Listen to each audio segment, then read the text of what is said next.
नमस्कार, मी स्वाती कांबळे. सावित्रीबाई फुले पुणे युनिव्हर्सिटीमधील शैक्षणिक वर्ष 2021 मधील पी-एच-डी ॲडमिशन प्रोसेस नक्की कशी असणार आहे, याचे सर्व डिटेल्स जाणून घेण्यासाठी आपण या चॅनलवर ही व्हिडिओ सीरीज घेऊन आलेलो आहोत. या आधीच्या व्हिडिओजमधून आपण रिसर्च प्रपोजल कसं बनवावं, रिसर्च टॉपिक कसा निवडावा, इंटरव्ह्यूचं शेड्यूल नक्की कसं असणार आहे, याबद्दलचे डिटेल्स जाणून घेतलेले आहेत. तर ते व्हिडिओज देखील नक्कीच पहा. आजच्या या व्हिडिओच्या माध्यमातून आपण पी-एच-डीचं शेड्यूल डिक्लेअर झाल्यानंतरच्या काही महत्त्वाच्या गोष्टी जाणून घेणार आहोत. तर सगळ्यात पहिला मुद्दा असा की 25 ऑक्टोबर ते 25 नोव्हेंबर हे जी काही टाईम फ्रेम युनिव्हर्सिटीने दिलेली आहे पी-एच-डीचे इंटरव्ह्यूज कंडक्ट करण्यासाठी, तर नक्की इंटरव्ह्यूज कधी होणार आहेत? तर मोस्टली पोस्ट दिवाळी हे सर्व इंटरव्ह्यूज रिसर्च सेंटरकडून शेड्यूल केले जातील.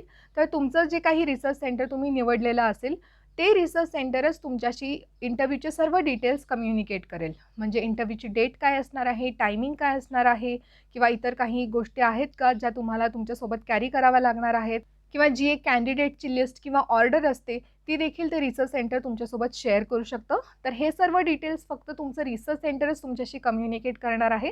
तर पॅनिक न होता तुम्ही तुमच्या रिसर्च सेंटरशी एकतर आता कम्युनिकेट करू शकता, किंवा तुम्ही रिसर्च सेंटरकडून एखादा मेसेज किंवा ईमेल येण्याची वाट पाहू शकता. आणि नक्कीच प्रत्येक रिसर्च सेंटर हे तुम्हाला ॲडव्हान्समध्ये तुमचं शेड्यूल कळवेल, त्याच्यामुळे काहीही काळजी करण्याची गरज नाही आहे. त्याच्यानंतर दुसरा प्रश्न असा की इंटरव्ह्यूमध्ये नक्की कोणकोणत्या गोष्टींच्या बेसिसवर सिलेक्शन ठरतं. तर सगळ्यात पहिला क्रायटेरिया असा की तुम्ही जो रिसर्च एरिया किंवा एरिया ऑफ इंटरेस्ट जो प्रेझेंट करतायत रिसर्च पॅनल समोर, तो रिसर्च तुम्ही कॅरी आउट करण्यासाठी एलिजिबल आहात का, किंवा कॉम्पिटंट आहात का, तुमच्याकडे त्या प्रकारचं नॉलेज आहे का, किंवा रिसर्चबद्दलची तितकी माहिती आहे का, मेथॉडॉलॉजीबद्दल माहिती आहे का, तर तुमच्या सब्जेक्टच्याबद्दल तुम्हाला किती क्लॅरिटी आहे, तुमच्या एरिया ऑफ रिसर्चच्याबद्दल तुम्हाला किती क्लॅरिटी आहे आणि किती नॉलेज आहे, हा एक महत्त्वाचा क्रायटेरिया ठरतो.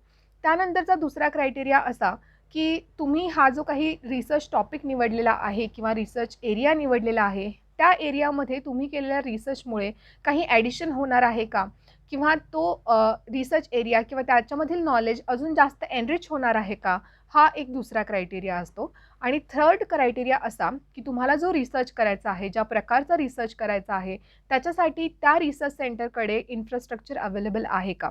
तर मोस्टली सायन्सेसच्या बाबतीत ही गोष्ट ॲप्लिकेबल आहे की तुमचा एखादा स्पेसिफिक टॉपिक असेल आणि त्याला एखाद्या स्पेसिफिक प्रकारची लॅबोरेटरी किंवा इन्स्ट्रुमेंट्स लागत असतील, जर ते त्या रिसर्च सेंटरकडे अनअवेलेबल असतील तर तो एक प्रश्न होऊ शकतो. त्याच्यामुळे हा तिसरा क्रायटेरिया असतो.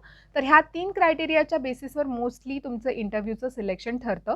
तर तुम्ही शक्यतो पहिल्या 2 क्रायटेरियाजवर फोकस करून तुम्ही तुमचं प्रेझेंटेशन कसं करू शकता, किंवा तुमचा जो रिसर्च टॉपिक आहे त्याच्याबद्दलची जास्तीत जास्त माहिती तुम्ही कशी वाचून, किंवा त्याच्याबद्दलचं जास्तीत जास्त बॅकग्राऊंड नॉलेज तुम्हाला कसं असेल आणि ते तुम्ही कसं प्रेझेंट करू शकता इंटरव्ह्यूच्या पॅनलसमोर, याबद्दलची तुम्ही काळजी घेतली पाहिजे आणि त्यानुसार तुमची तयारी आत्ता सुरू केली पाहिजे.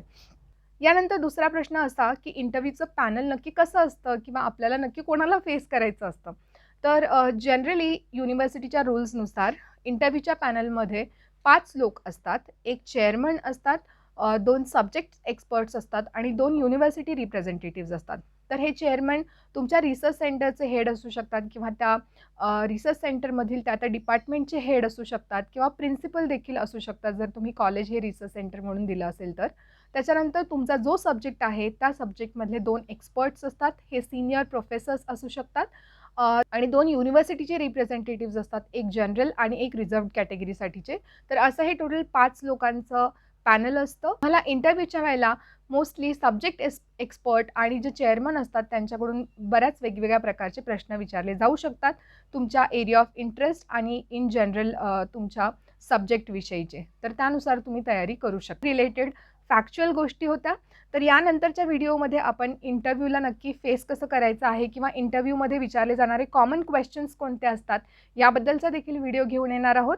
तर ही माहिती जाणून घेण्यासाठी या चॅनलला सबस्क्राईब नक्कीच करा आणि बेल आयकॉनवर प्रेस करायला विसरू नका.